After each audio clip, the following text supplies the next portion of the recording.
Hello there, Skeleton of the Laptop here. Someone pointed out in my previous tutorial that I kind of just went too fast and skimmed on the details on how to make a proper skybox. So I'm going to go a little bit slower and explain a little bit more in detail. So let's go. So first off, of course, let's create the base level area. Just gonna make that nice and big. And we're gonna go to Tools, Make Hollow. And we got our little box. So we're gonna go into the materials editor, gonna go to type tools in the filter, and we're gonna grab the skybox material, the one that just says skybox. Go, gonna save. Now we're going to grab our no draw material. We're gonna draw something to stand on. Don't want to be looking like I'm just standing in the sky.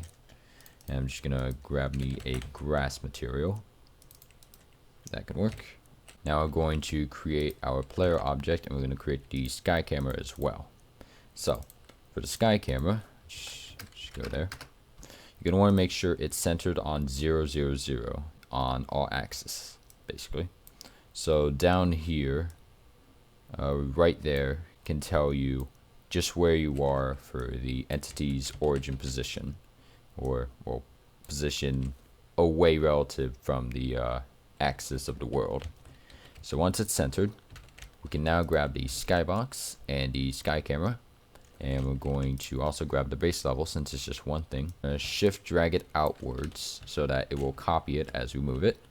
Now we're going to shrink this down by 0.0625 as the skybox or the sky camera will be scaling upwards 16 times. This is the decimal value of 1 divided by 16. Now we're gonna leave that alone right there for a moment.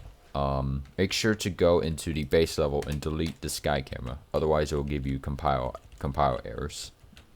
So we're gonna go back to here, and we're going to expand this outwards a bit.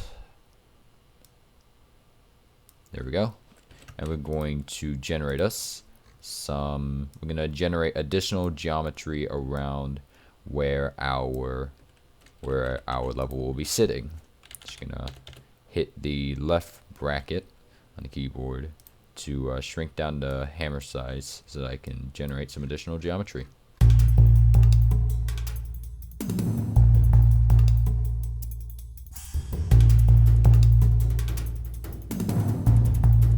Once you have your level geometry around where the base level will be sitting, I'm just gonna grab the material real quick.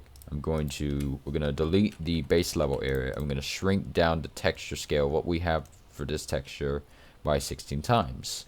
Just gonna grab our calculator. We're gonna do 0.25 times 0.0625, and that gives us our texture size for the scaled down version. Now there's a truck outside. The reason why we're grabbing a really small value for our texture is because the skybox scales everything up 16 times, so we do not need an oversized texture for our grass. Otherwise we will have, continuity errors for how big the level actually is. Alright, just to help, I guess, show how big this area is, I'm just gonna grab me a prop that we can put in here so we can demonstrate just how big this is. The model viewer is screwed up. Okay, now we can compile and see how it turns out. And there you go. There's making a skybox. Although sometimes you're gonna get something like that, and I don't know why this happens sometimes. I guess a lighting difference or whatever. Probably me having HDR on the map or something. Yeah, that is really bright.